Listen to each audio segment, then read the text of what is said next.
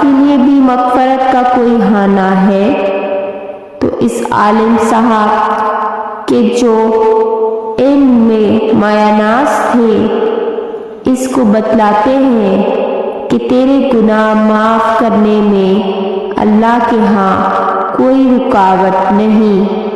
اللہ کی رحمت کا سمندر تجھ جیسے گناہگاروں کے گناہوں سے بہت بڑا اور بہت وسیع ہے۔ چنانچہ اس عالم نے اسے مشورہ دیا کہ تم فلاں جگہ سفر کر کے جاؤ، وہاں کچھ اللہ کے بندے رہتے ہیں، ان کا مشغلہ صرف اللہ کی عبادت ہے، ان کے ساتھ مل کر اللہ کی عبادت کرو، اپنے گناہوں کی معافی مانگو اور ان پہ نادم و شرمندہ ہو۔ انشاءاللہ تمہاری مغفرت ہو جائے گی۔ جب اس شخص نے آدھا راستہ طے کر لیا تو مالک الموت آ گئے۔ اب اس کی روح لے جانے کا مسئلہ کھڑا ہوا۔ آسمانوں سے رحمت کے فرشتے بھی آئے اور عذاب کے بھی۔ رحمت کے فرشتے کہنے لگے اس کی روح لے جانے کا حق ہم کو ہے، اس لیے کہ یہ سچے دل سے تائب ہو کر عبادت کے لیے جا رہا ہے۔ عذاب کے فرشتے کہنے لگے کہ اس کی روح لے جانے کا حق ہم کو ہے، اس لیے کہ اس شخص نے کبھی کوئی نیکی کا کام ہی نہیں کیا۔ اسی دوران آسمانوں سے ایک فرشتہ آیا۔ روایت سے معلوم ہوتا ہے کہ یہ آنے والا فرشتہ حضرت جبرائیل امین تھے۔ چنانچہ اس فرشتے نے تشریف لا کر ان دونوں فرشتوں کے درمیان یہ فیصلہ کیا کہ دونوں طرف کی مسافت ناپ لو، دیکھ لو، جہاں سے آ رہا ہے اس کی مسافت قریب ہے یا جہاں جا رہا ہے وہاں کی مسافت، لہذا جہاں کی مسافت قریب ہو اس شخص کو وہاں شمار کیا جائے گا۔ چنانچہ دونوں طرف کی زمین ناپ کر دیکھی تو جہاں جا رہا تھا وہاں کی مسافت جہاں سے آ رہا تھا اس کے مقابلے میں صرف ایک بلشت قریب ہے۔ چنانچہ فیصلہ ہوا کہ مقامی عبادت صرف ایک بالشت قریب ہے، اسی لیے رحمت کے فرشتوں کو اس کو لے جانے کا حق حاصل ہوا۔ چنانچہ اللہ تعالیٰ کی طرف سے اس کی مغفرت کا اعلان ہو گیا۔ ایک روایت میں آتا ہے، فرماتے ہیں کہ حسن رضی تعالیٰ عنہ نے فرمایا کہ ہم سے یہ ذکر کیا گیا ہے کہ اس شخص کے پاس جب مالک الموت آیا تو وہ شخص سینے کے بل اس سرزمین کی طرف گھسیٹتا چلا گیا۔ حدیث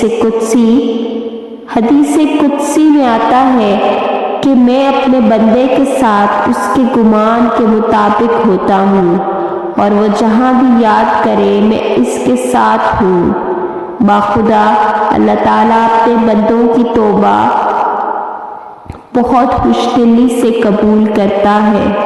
جتنی خوشی تم میں سے کسی ایسے شخص کو ہوتی ہے جس کا جانور بیابان میں گم ہو کر اسے پھر مل جائے، اور جو شخص ایک بلشت میری طرف آتا ہے میں ایک ہاتھ اس کے قریب ہو جاتا ہوں، اور جو شخص ایک ہاتھ میرے قریب آتا ہے میں اس کے ایک باہ یعنی پھیلائے ہوئے دونوں ہاتھوں کے درمیان کی مسافت کے قریب جاتا ہوں، اور جب وہ میری طرف چل کر آتا ہے تو میں اس کی طرف دوڑ کر آتا ہوں۔ حاصل، انسان جب بھی سچے دل کے ساتھ توبہ کرے گا تو اللہ تعالیٰ ضرور قبول فرمائے گا۔ انشاءاللہ یہ واقعہ خصوصاً ان حضرات کے لیے حوصلہ افزائی اور معاونت کا سبب ہے جو کہ بڑے بڑے گناہ کر کے اب مایوسی کی زندگی گزار رہے ہیں، کیونکہ شیطان انہیں مایوس کرتا ہے۔ بہرحال گناہگاروں کو شیطانوں کی باتوں میں آ کر مایوس نہیں ہونا چاہیے، بلکہ اللہ کی رحمت سے اچھی امید رکھ کر سچی توبہ کے ذریعے اپنے آپ کو پاک و صاف کر لینا چاہیے۔ اللہ تعالی ہم سب کو عمل کرنے کی توفیق عطا فرمائے، آمین ثم آمین۔ اگلی ویڈیو تک کے لیے آپ سب سے اللہ حافظ چاہتی ہوں۔